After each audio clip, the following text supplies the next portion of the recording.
नमस्कार दोस्तों, story master में आपका स्वागत है। इस दुनिया में कुछ ही ऐसे लोग होंगे जिनको अपना प्यार मिला। ज्यादातर तो सबका ही प्रेम अधूरा रह जाता है।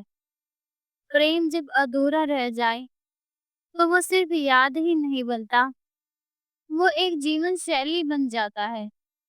और जब वही अधूरा प्रेम एक दिन फिर से सामने आकर खड़ा हो जाए तो इंसान की दुनिया बिखर भी सकती है या फिर वो खुद को दोबारा जोड़ भी सकता है। शहर के सबसे प्रतिष्ठित आवासीय स्कूल की प्रिंसिपल दीप्ति वर्मा अपने ऑफिस में बैठी थी। छुट्टी का समय लगभग होने ही वाला था। दीप्ति की आंखों के नीचे थकावट की लकीरें साफ दिखाई दे रही थी। उसने सामने टेबल पर रखी अपनी बेटी अन्विता की तस्वीर को देखा। मासूम सी मुस्कान जो उनके जीवन की एकमात्र रोशनी बन चुकी थी, लेकिन आज उसकी आंखें तस्वीर से हट ही नहीं रही थी। शायद इसलिए कि आज का दिन कुछ अलग था। आज पूरे 12 साल बाद वो नाम फिर उनके सामने आया था, अनुराग, जिसे उन्होंने वक्त के हवाले कर दिया था। मगर दिल के किसी कोने में अब भी वो जिंदा था। आज उसी अनुराग ने अपने बच्चे का दाखिला करवाने के लिए एप्लीकेशन भेजी थी, उसी स्कूल में जिसकी दीप्ति अब हेड थी। दिल की धड़कनों ने तेज होकर जैसे उन्हें उनके अतीत में खींच लिया हो। स्कूल ऑफिस में जब दीप्ति ने अनुराग का नाम सुना, तभी उसकी आंखें धीमे धीमे धुंधलाने लगी। उसका मन अतीत के उन गलियारों में भटक गया जहाँ सब कुछ बहुत सुंदर हुआ करता था। कॉलेज का आखिरी साल था। दीप्ति लाइब्रेरी की खिड़की के पास बैठी थी। किताब खुली थी पर नजरें बार बार दरवाजे की ओर जा रही थी। फिर जैसे ही अनुराग भीतर आया, दीप्ति का चेहरा मुस्कान से खिल उठा। लेट हो गई आज? दीप्ति ने मुस्कुराते हुए पूछा। तुम्हारी मुस्कान की आदत लग गई है, उससे लड़ते लड़ते देर हो गई, अनुराग ने हंसते हुए कहा। दोनों ने लाइब्रेरी की पिछली बेंच पर बैठकर किताब कम ख्वाब ज्यादा बांटे। कभी कैंटीन की कॉफी, कभी कॉलेज फेयर में चुपके से हाथ थामना। छोटी छोटी बातों में उनका प्रेम धीरे धीरे परिपक्व हो रहा था। एक दिन अनुराग ने पेड़ के नीचे बैठते हुए कहा, दीप्ति, जब मैं नौकरी करने लगूं तब हम शादी करेंगे ना? दीप्ति ने उनकी उंगलियां थामी और कहा, मैंने तो तुम्हारा नाम अपने हर सपने में लिख लिया है। सब कुछ एक परी कथा जैसा था, जब तक वो एक दिन नहीं आया। एक दिन अनुराग की आंखों में उलझन थी। दीप्ति, माँ पापा ने रिश्ता तय कर दिया है। मैं मैं उन्हें मना नहीं कर सका। एक पल को दीप्ति की सांस रुक गई। क्या? उसकी आंखें फैल गई। तो जो हमने सोचा, जो वादे किए, मैंने कोशिश की दीप्ति, लेकिन नहीं अनुराग, तुमने सिर्फ अपना रास्ता चुना और मुझे उस मोड़ पर छोड़ दिया जहाँ कोई दूसरा रास्ता भी नहीं है। देखती उठकर चली गई। उसके आंसुओं की नमी जमीन पर गिरती रही और अनुराग चुपचाप बैठा रहा। तभी अनुराग की बच्चे की आवाज ने दीप्ति का मन भटकाया। वह अपनी यादों से बाहर आई। उसकी आंखें नम हो चुकी थी। ऑफिस की टेबल पर रखी अन्विता की तस्वीर अब धुंधली लग रही थी। दीप्ति ने आंखें बंद कर ली। शायद वो अतीत हमेशा के लिए मिटा नहीं था, बस किसी कोने में दबा पड़ा था।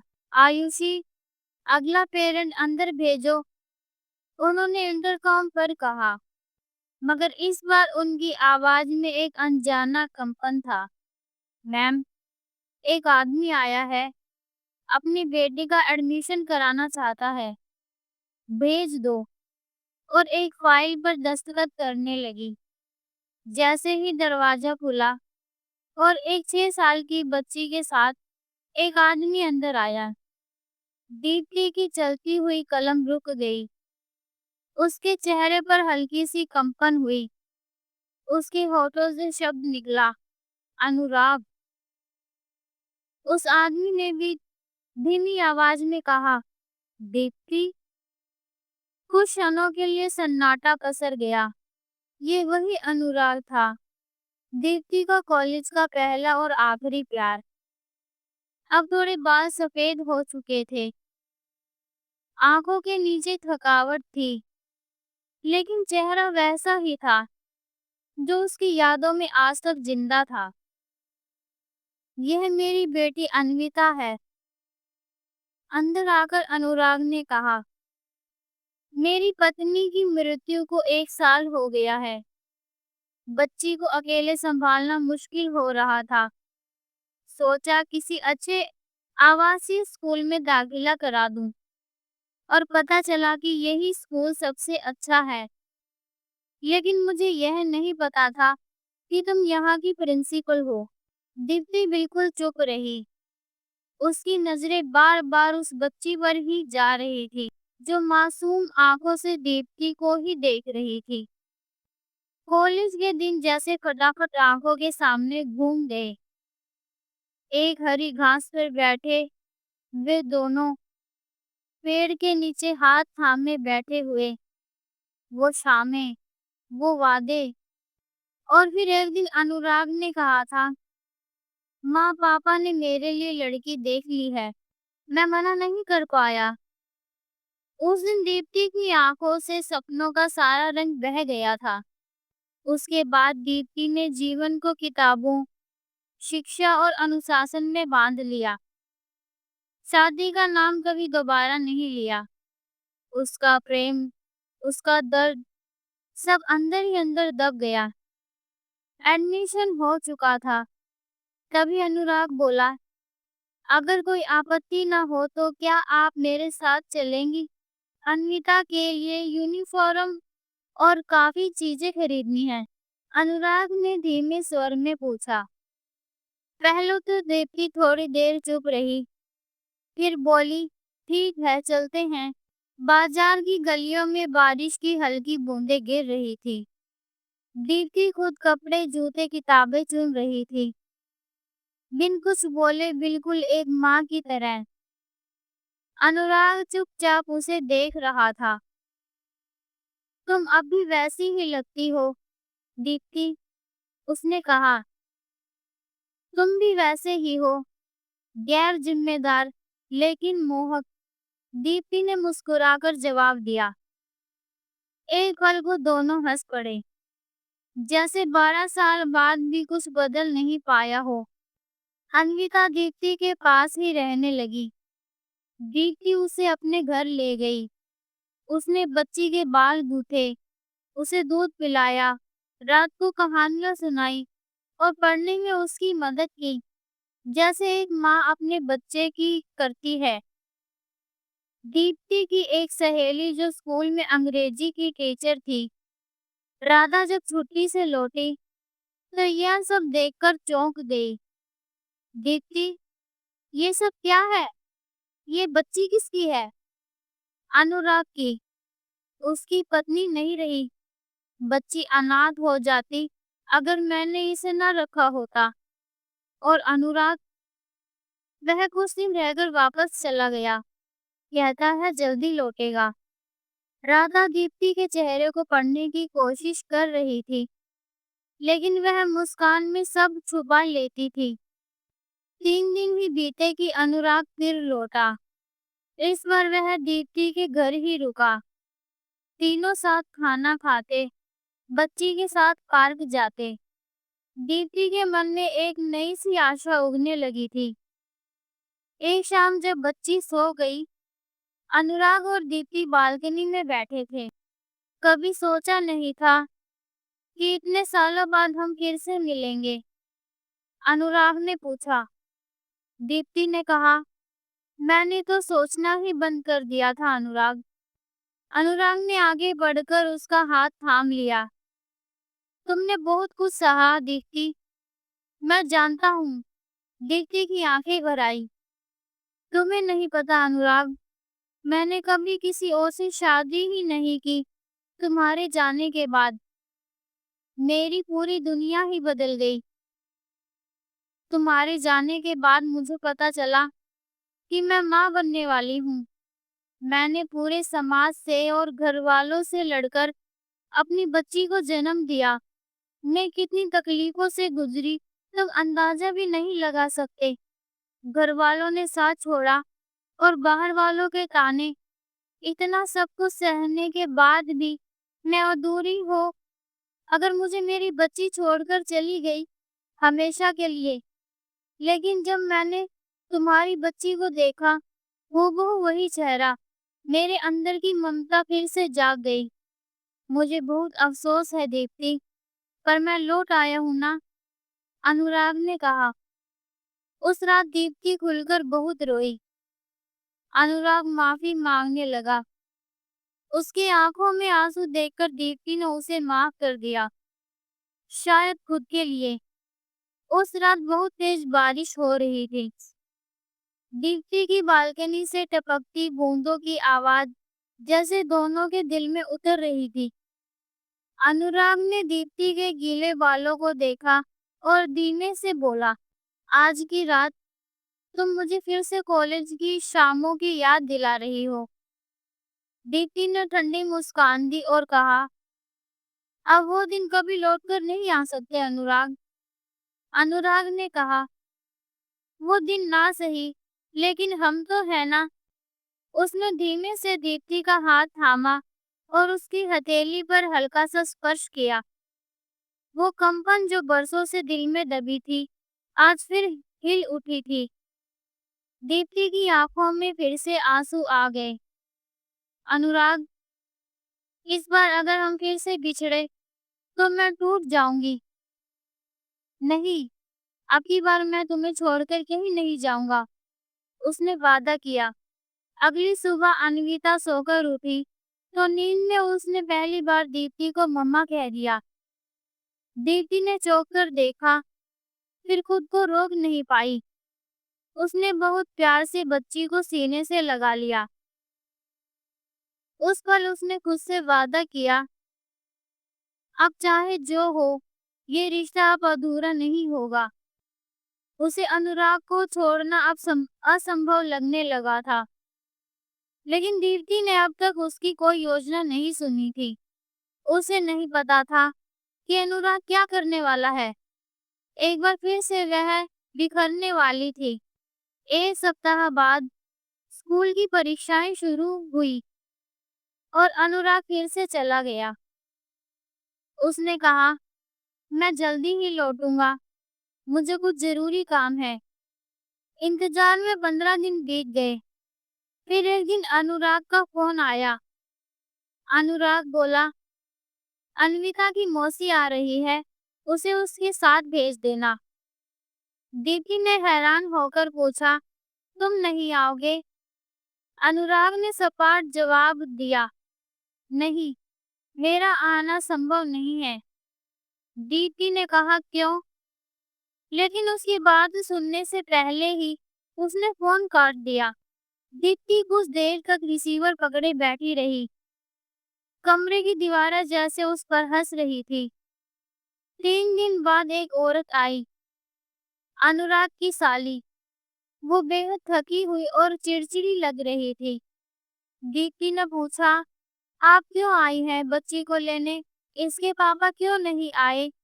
बच्ची से ज्यादा क्या जरूरी काम भला? वह चिढ़ते हुए बोली, दीप्ति जी, आप जानती हैं, अनुराग अब अपनी फैक्ट्री के मालिक की बेटी से शादी करने जा रहा है। वह अन्विता को नहीं अपनाना चाहता। अनुराग अब नहीं चाहता कि बच्ची उसके साथ रहे। उसका कहना है कि बच्ची मेरे ऊपर बोझ बन चुकी है। यह बात सुनते ही दीप्ति ने जैसे कोई बर्फीला थप्पड़ खाया हो। वह चौंकी और बोली, क्या कहा आपने? उसकी आवाज कांप रही थी। आपको नहीं पता, अनुराग ने अपनी पहली पत्नी यानी मेरी बहन शिखा के रहते ही उस लड़की से अफेयर शुरू कर दिया था। मेरी बहन शिखा ने आत्महत्या की कोशिश की थी। आप जानती भी हैं आप किससे जुड़ने की कोशिश कर रही हैं? दीप्ति चुप थी। उसके होठों ने जैसे बोलना छोड़ दिया था। दीप्ति ने खुद को बाथरूम में बंद कर लिया। आईने में अपना चेहरा देखा। वो चेहरा जिसे अनुराग ने अब तक सिर्फ धोखा ही दिया था। आंखों से आंसुओं की धार बह रही थी, लेकिन अंदर कहीं कुछ और भी बह गया था। भरोसा, आत्मसम्मान और अधूरे सपनों की राख। दीप्ति ने बाहर आकर कहा, आपको जाना है तो जाएं। अन्विता अब मेरी बेटी है और मैं उसकी माँ। ये अब कहीं नहीं जाएगी। अन्विता मम्मा मम्मा कहकर उसके गले से लिपट गई और मौसी वापस खाली हाथ चली गई। उस रात दीप्ति को तेज बुखार हो गया। राधा उसे अस्पताल ले गई और जब होश आया तो अन्विता उसका हाथ पकड़े बैठी थी। मम्मा, आप मुझे छोड़कर मत जाना। दीप्ति ने बच्ची को सीने से लगा लिया और वादा किया कि वह हमेशा उसकी माँ बनकर उसके साथ रहेगी। मन ही मन उसने सोच लिया था, अब वो अनुराग के लिए नहीं, बल्कि अन्विता के लिए जिएगी। बुखार से उबरने के बाद दीप्ति की आंखें और भी गंभीर हो गई थी। वो अब पहले जैसी नरम नहीं रही। उसके अंदर कुछ टूट चुका था, लेकिन कुछ गहराई से जाग भी गया था। वो अब माँ बन चुकी थी और ये रिश्ता अब किसी पुरुष की मर्जी का मोहताज नहीं था। एक दिन राधा ने पूछा, अब तू क्या करेगी दीप्ति? अन्विता को रखेगी? हाँ, दीप्ति ने बिना झिझक के कहा। वो अब मेरी जिम्मेदारी है, मेरी बेटी है। लेकिन समाज, लोग क्या कहेंगे? मुझे किसी की परवाह नहीं। एक बच्ची को अपनाने के लिए मुझे किसी समाज की इजाजत नहीं चाहिए। दीप्ति ने स्कूल की ट्रस्टियों से बात की और अन्विता का स्थायी एडमिशन हो गया। साथ ही उसने अन्विता को गोद लेने की प्रक्रिया में कागजी कार्रवाई शुरू कर दी।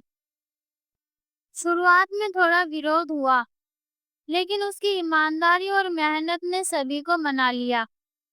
अब दीप्ति सिर्फ एक प्रिंसिपल नहीं, एक माँ भी थी। एक दिन डाक से एक लिफाफा आया, अनुराग का लिखा हुआ एक पत्र। दीप्ति, मुझे माफ करना, मैंने फिर वही गलती की। मेरी शादी तय हो चुकी है। मैं अपने होने वाली पत्नी को अन्विता के बारे में नहीं बता सकता। अब शायद कभी नहीं बता पाऊं। मैं चाहता हूँ कि तुम अन्विता को संभाल लो। मुझे उम्मीद है कि तुम उससे कहीं बेहतर माँ बनोगी। अनुराग। दीप्ति ने उस पत्र को बिना किसी प्रतिक्रिया के पढ़ा और चुपचाप जलते दिए के पास रख दिया।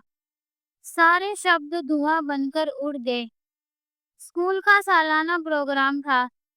मंच पर चमकते हुए बच्चे, तालियां, मेहमान, स्कूल में पूरी रौनक थी और अन्विता ने एक कविता सुनाई, मेरी माँ के लिए, जिसे सुनकर पूरा ऑडिटोरियम सन्न रह गया। वो मेरी माँ नहीं थी, फिर भी मुझसे पहले उठती थी, टिफिन बनाती, बाल संवारती, हर सुबह मेरे पीछे भागती, मेरे ख्वाबों को पहचानती थी, बिन कहे ही सब जानती थी, कभी डांटती, कभी समझाती, हर मोड़ पर साथ निभाती थी। मुझे उसमें माँ दिखती है। क्या माँ बनने के लिए जन्म देना ज़रूरी है? दीप्ति की आंखों से आंसू बहने लगे। कार्यक्रम खत्म होने के बाद स्कूल के गेट पर अनुराग खड़ा था। दीप्ति उसे देखकर चौंकी नहीं। दीप्ति, मैंने सुना कि तुमने अन्विता को गोद ले लिया है। हाँ। और क्या तुम भी उसे अब अपनी बेटी मानते हो? मैं नहीं जानता। तुम मत जानो अनुराग। दीप्ति ने उसकी आंखों में देखा। तुम्हारे शब्द अब मेरे लिए कोई मायने नहीं रखते। मैं उस चेहरे को पहचान चुकी हूँ जिससे पीछे सालों से मैं छिपी थी।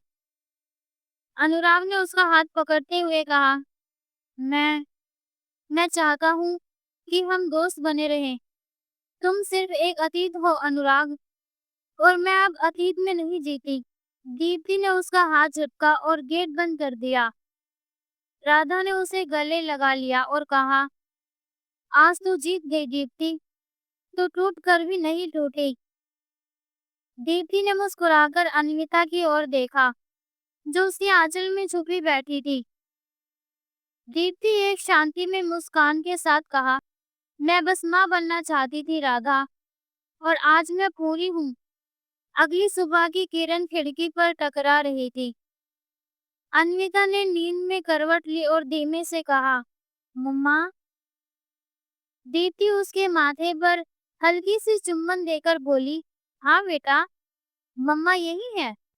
अब यह शब्द केवल एक संबोधन नहीं था, बल्कि एक पहचान थी, जो रिश्ते से नहीं, बल्कि भावना से बनी थी। कुछ हफ्तों बाद कोर्ट से कागज आए। दीप्ति वर्मा अब अन्विता वर्मा की कानूनी माँ है।